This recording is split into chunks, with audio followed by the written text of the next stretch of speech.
45 minute तक दिल बंद, सांसें रुकी हुई, कोई हरकत नहीं, मगर फिर वो जिंदा हो गया।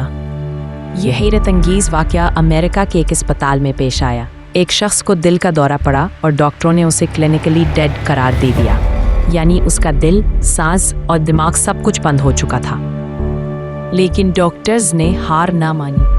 उन्होंने मुसलसल 45 मिनट तक CPR और डेफिब्रिलेटर के जरिए कोशिश जारी रखी।